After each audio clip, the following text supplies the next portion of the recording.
Good evening. He faced more than 30 years for breaking into houses and stealing guns, but a judge thought that he would succeed in rehab instead.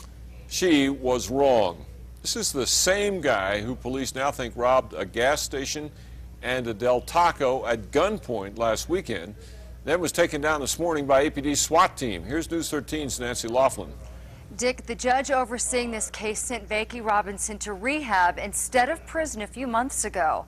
Now one of his victims wants that judge to resign.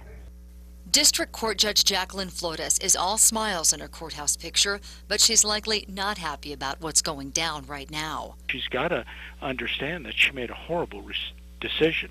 In May, she sent Vicki Robinson to rehab at a downtown homeless shelter instead of prison after he committed some very serious crimes.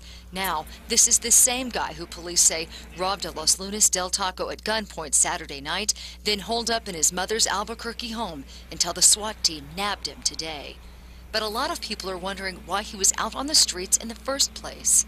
I'd say that this is extreme tendency for violence. I mean, he's putting the community at risk. Last summer, Robinson broke into a home on the west side and stole 3 guns in a car.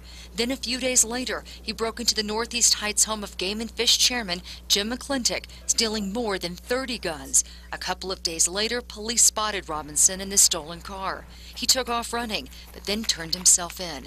He faced 75 charges. Court records showed the DA's office let him plead guilty to 6 of them and dropped the rest.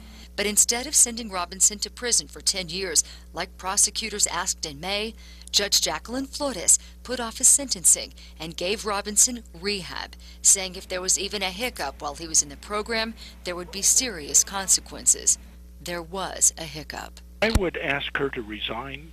And I would think that she better understand what she was elected to and how good citizens that live under the rules need to be protected at that point.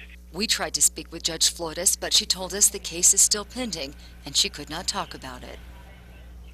Game and Fish Commission Chair Jim McClintock says he has recovered most of his stolen guns, but he says at least 2 of them were used to commit other crimes. Back to you. All right, Nancy, as for that Del Taco robbery, police think the worker who Robinson held at gunpoint may have actually been in on it. That's because she turns out to be his girlfriend.